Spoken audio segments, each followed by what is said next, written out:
नमस्कार दोस्तों, स्वागत है आपका द एकेडमी में पॉलिटी की सीरीज में। ये मेरा 12th लेक्चर है। इससे पहले के सारे वीडियोस की लिंक मैंने डिस्क्रिप्शन बॉक्स में शेयर कर दिए। दोस्तों, मैंने अपने 11th लेक्चर में आपको 1858 का भारत सरकार अधिनियम के बारे में महत्वपूर्ण जानकारी दी थी। उसी को अपन एक बार और रिकॉल कर लेते हैं इस लेक्चर में। तो उस अधिनियम में जो क्राउन रहती हैं वो विक्टोरिया रहती हैं, और जो उस वक्त ब्रिटेन में जो पीएम रहते हैं वो पाल्मस्टन होते हैं, और भारत के गवर्नर जनरल लॉर्ड कैनिंग रहते हैं। इस अधिनियम के लिए शाही दरबार लगाया गया था, और यह इलाहाबाद में लगवाया गया था, जहां इसे अनाउंस किया गया था लॉर्ड कैनिंग के द्वारा, और इसे भारतीय शिक्षित वर्ग के द्वारा मैग्ना कार्टा कहा गया था। अब एग्जाम में एक क्वेश्चन आता है कि भारतीय मैग्ना कार्टा किस अधिनियम को कहा जाता है, तो उसका आंसर है भारत शासन का अधिनियम 1858, जिसको अपन act of good governance in India भी कहते हैं। अब सवाल ये है कि ये मैग्ना कार्टा क्या है। तो बेसिकली इसकी शुरुआत जो है इंग्लैंड से होती है। जब 1215 के आसपास वहाँ एक राजा हुआ करते थे, किंग जॉन, तो उन्हें कुछ अधिकार सौंपे थे जिस पर लिख कर दिया था, उसको मैग्ना कार्टा कहा गया था, और वो ही फंडामेंटल राइट्स की शुरुआत मानी जाती है। आई होप आपको यहाँ तक सब क्लियर हो गया होगा। अब आज अपन पढ़ेंगे 1861 का भारत परिषद अधिनियम, जिसको फर्स्ट इंडियन काउंसिल एक्ट 1861 भी कहते हैं। इसमें 1857 की महान क्रांति के बाद ब्रिटिश सरकार ने महसूस किया कि भारत में शासन चलाने के लिए भारतीयों का सहयोग लेना आवश्यक है। इस सहयोग नीति के तहत ब्रिटिश संसद ने 1861, 1892 और 1909 में 3 नए अधिनियम पारित किए। 1861 का भारत परिषद अधिनियम भारतीय संवैधानिक और राजनीतिक इतिहास में एक महत्वपूर्ण अधिनियम था। अब इस समय भी क्राउन जो रहती है वो विक्टोरिया ही होती है, और वाइसरॉय जो रहते हैं वो लॉर्ड कैनिंग रहते हैं। अब अपन इस अधिनियम की कुछ विशेषताएं देख लेते हैं। इस अधिनियम ने मद्रास और मुंबई प्रेसिडेंसियों को विधायी शक्तियां पुनः देकर विकेंद्रीकरण की प्रक्रिया की शुरुआत की। इस प्रकार इस अधिनियम ने रेगुलेटिंग एक्ट 1773 द्वारा शुरू हुई केंद्रीकरण की प्रवृत्ति को उलट दिया, जो 1833 के चार्टर अधिनियम के साथ ही अपने चरम पर पहुंच गई थी।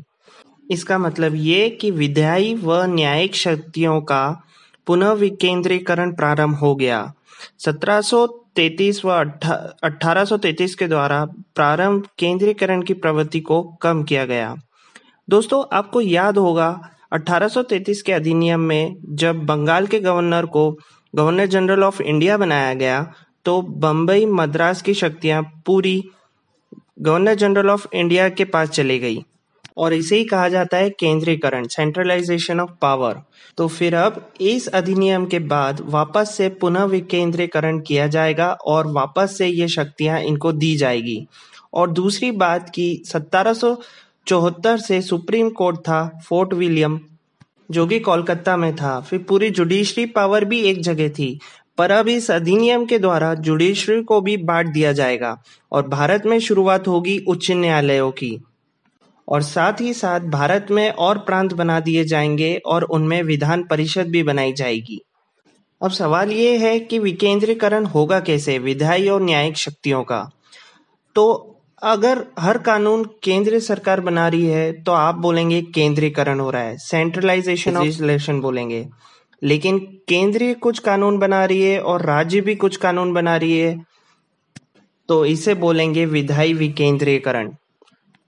अब मद्रास मुंबई की विधान परिषदों को पुनः विधायी शक्तियां प्रदान की गई, रीस्टोर्ड द लेजिस्लेटिव पावर, जो 1833 के एक्ट के द्वारा छीन ली गई थी। 3 नवीन प्रांतीय विधान परिषद बनाई गई। पहला बंगाल, दूसरा नॉर्थ वेस्ट फ्रंटियर प्रोविंस, और तीसरा पंजाब। और अब इन तीनों के पास अपनी अपनी विधान परिषद होगी। अब यहाँ पर एक क्वेश्चन आता है कि बंगाल में विधान परिषद किस अधिनियम के द्वारा बनाई गई, तो उसका आंसर है 1861 का अधिनियम। तो अब इन 3 जगहों पर विधान परिषद बना दी गई, तो इनको भी कहा गया कि अब भारत में लेजिस्लेशन डिसेंट्रलाइजेशन हो गया है, क्योंकि अब राज्यों को भी कानून बनाने की शक्ति मिलेगी। और इस अधिनियम के द्वारा मद्रास, मुंबई, कोलकाता में उच्च न्यायालय बना दिए जाएंगे। और दोस्तों याद रखना, आज भी हम इनको इन्हीं नाम से जानते हैं। हालांकि सुप्रीम कोर्ट के पास ये पावर है कि ये नाम वह चेंज कर सकती है। अब अपन भारत में वायसराय की कार्यकारी परिषद देखेंगे। इसके द्वारा 5वें सदस्य को जोड़ा गया जो कि फाइनेंस से रिलेटेड था। आपको याद होगा जो चौथा सदस्य था 1833 में लॉर्ड मैकाले को बनाया गया था, जो कि विधि सदस्य थे।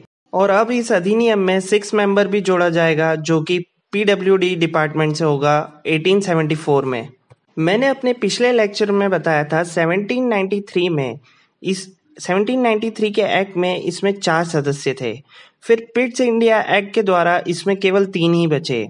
फिर उसके बाद 1833 का एक्ट आया जिसमें वापस से ये सदस्य 4 हो गए। फिर अब ये जो 1861 का अधिनियम आया, इसमें वापस से बढ़कर 6 मेंबर हो जाएंगे। अब इस अधिनियम के द्वारा कानून बनाने की प्रक्रिया में भारतीय प्रतिनिधियों को शामिल करने की शुरुआत हुई। इस प्रकार वायसराय कुछ भारतीयों को विस्तारित परिषद में गैर सरकारी सदस्यों के रूप में नामांकित कर सकता था। 1862 में लॉर्ड कैनिंग ने 3 भारतीयों, बनारस के राजा, पटियाला के महाराजा और सर दिनकर राव को विधान परिषद में मनोनीत किया। तो अब यहीं से कानून निर्माण प्रक्रिया में भारतीयों को शामिल करने की शुरुआत हो गई और वायसराय को अध्यादेश जारी करने की शक्ति मिल गई और लॉर्ड कैनिंग को विभागीय व्यवस्था मिल गई। तो इस प्रकार दोस्तों आज अपन ने 1861 का भारत परिषद अधिनियम पढ़ा। अगर आपको मेरा ये वीडियो पसंद आया तो प्लीज़ इसे लाइक करिए, कमेंट करिए और शेयर करिए और सब्सक्राइब करना ना भूलें।